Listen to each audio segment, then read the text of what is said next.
different backgrounds, whatever. Uriah, by the way, now an author.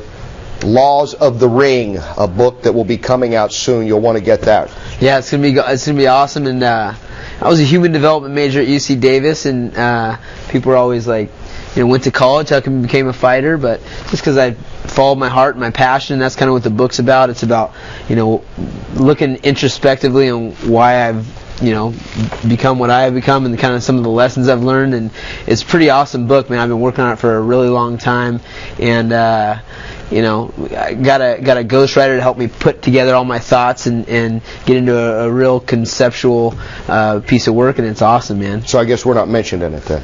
Big Boss Rutan is one of my inspirations. Boss is mentioned in every MMA book, as he should be. And Tito is also. As he should be. And there's, it's about... I have a feeling Rhonda's going to get a line in there after this show. When we get married, she'll be in the sequel. Right here. This has never happened on our show. Feel free to talk among yourselves. I mean, it is the holiday season, right? Far be it from Boss and I to squash potential love. There's the turkey again. Get him in the rear naked. You guys talk. We'll watch highlights. Let's go to Atlantic City. Ring of Combat 38. Lightweight Championship. Pat Audenwood taking on Al Iaquinta. Yeah, I go. Good luck with that name. Looks like Chael Sonnen and Joe Lozon. Oh! Wow, he didn't even flinch. Look at this. Audenwood gets him down. Nope. Oh, got out of there. Got some good submissions. Yeah, beautiful. Not like Ronda, though. Pat Audenwood wins the lightweight championship. Armbar round 1. Very nice. Featherweight championship. Marlon Moraes taking on Davidas Torosavicius. He's back. Torosavicius. I was waiting for this guy. Torosavicius was tough, and then he kind of disappeared. He's back. He's back now, yeah. I wonder what he's doing in this fight. Oh, escaped the back doors, what they say. Looked like he pooped him out. Side choke right away. Choke. Bam. Got to jump to the side.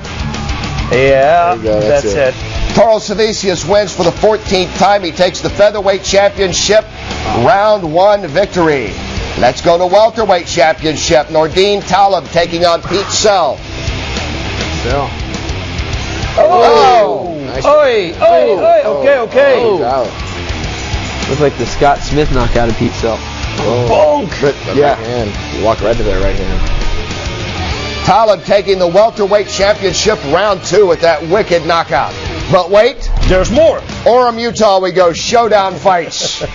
Welterweight Zach Owens taking on Mikhail Venikov. Little Uriah. Yeah, that's our boy right there. Oh yeah? Venikov? Yeah, Venikov's our boy. He started training from ground zero at our gym, and he's a ranger, an Army Ranger, and he was the recipient. He won the Ranger Award, so he won out of all the Rangers. He was the #1 Ranger. Did the competition. 170-pounder, man. Wow, he looks like Drink a cart and a half after weigh-ins. He goes to 3-0 with that victory. We move on to middleweights. Brandon Melendez taking on Jerome Hatch. Whoa, look at this. For the fences. Look at this. Nice knees. Yo ho, yo ho. It's off to work we go. Nice double. Wow, look at that. Beautiful. Oh, he Hops just over for looked. the Nice defense. escape. Don't let the tattoos I fool love you. it. Oh, look on the arm and a guillotine. Oh, never mind. I take it back. Dude, the guard was open, right? Hatch puts it away. Dominates the fight. Wins it round 1. His 18th victory. We close out with welterweights Josh McDonald, Jordan Smith. Wow, both these guys are tough. Smith, the former 7th grade science teacher. Nice combinations. That is Smith in the white? Just throwing for the fence. Yeah. Teaching anatomy. Wow. He's going to take his head off. Does it look like a figure? size? He knows all the body parts, right? He should be able to throw a great liver. Yeah. Leverage, everything about leverage also. Smith wins it, his Wow. 17th. All right, That's some great striking there. that is. I like it when the people go berserk. Full blast, bam, bam, bam. One punch needed for a knockout. All right, stay with us. More news ahead, and we answer your Facebook questions. You know why? Because we're live. We're live. Live! Greg, you are The property manager. I thought that was my job. Next time. on the Super. I had no idea what I was in for when the bank hired me to manage the Centaur. He went to jail. He broke into apartment number 1. We could have a problem with that. He would beat me and stuff in here. Don't look away. Look at me in the eyes. I'm over here at Centaur. Channel 7 just showed up. You should have came to me. The Super, all new, tonight at 9 on HDNet. This Thanksgiving weekend, 8 men's college basketball teams collide in the Bahamas for a one-of-a-kind tournament. Oh, a lob alley-oop! For the first time ever, witness all the spectacular action as the entire world watches the Battle for Atlantis, a game made for the gods. There won't be anything like it. A two-hand jam on the backside. The Battle for Atlantis, live Thanksgiving night at 7 p.m. on HDNet.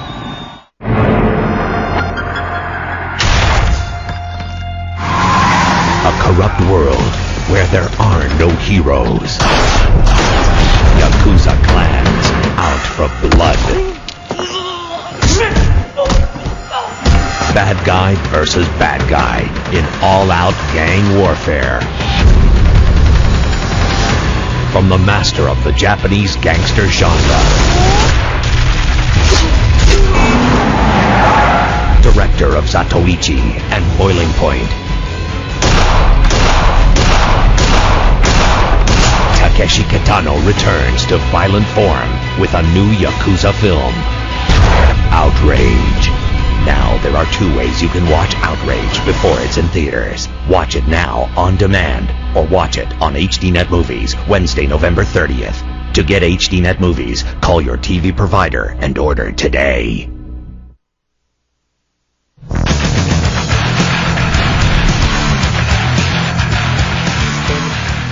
And welcome back. Glad that you're with us. We're going to answer your questions in just a moment. Uriah Faber, Tito Ortiz, and Ronda Rousey will also be answering your questions in just a moment. Are you ready?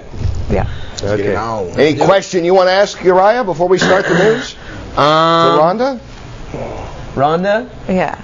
No, I don't. Okay. I'm intimidated of her, I'll be honest. I saw her throw boss. I'm intimidated. All right, let's take a look at some news now. Japanese favorite Yushin Okami has been added to the UFC 144 in Japan. Okami coming off that loss to Anderson Silva. He is going to fight Tim Bosch. That will be on the February the 28th card taking place.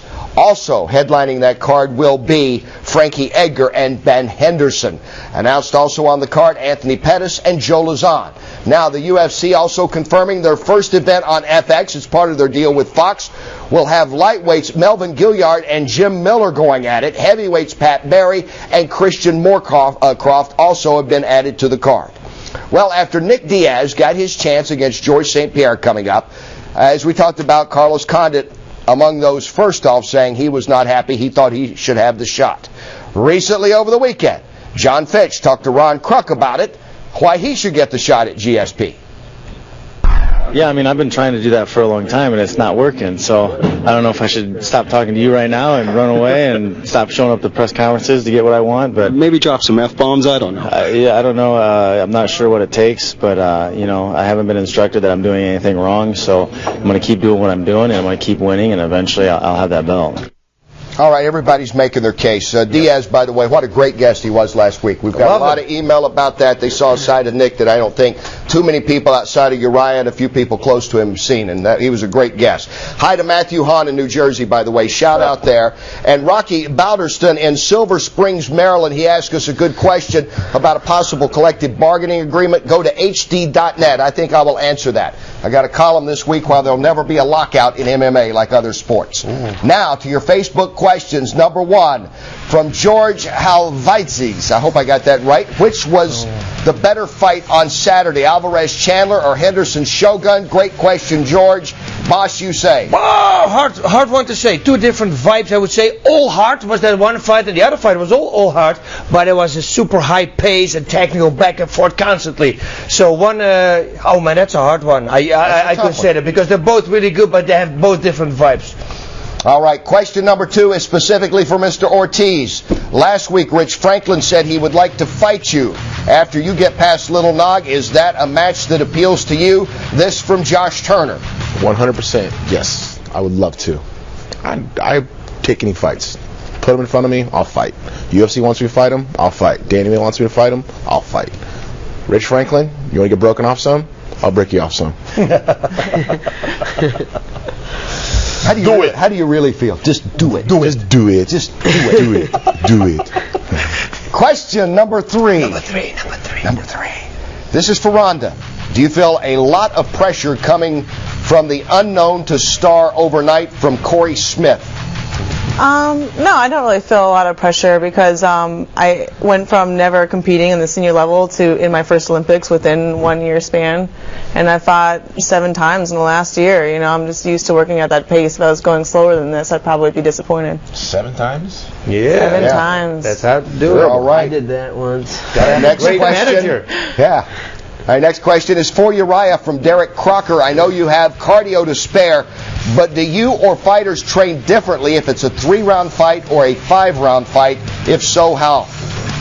Just a little bit. I mean, I train all year round, and our day is an hourly thing. It's not a round thing. So I put in the same amount of hours during a day, but specifically for sparring, if I'm going to have a 5-round fight, I'll at least do 6 rounds, and then probably 8 or 9 straight boxing rounds, and then 4 rounds if I'm prepping for a 3-round fight, and then probably still about 6 or 7 straight boxing rounds. So it does vary a little bit, but everything else stays the same. It's just getting your body ready just for that. All right, and our question now, the last one, is for all 3 of your guests. It comes from Joel Boone. What is your favorite sport to follow outside of MMA, Rhonda?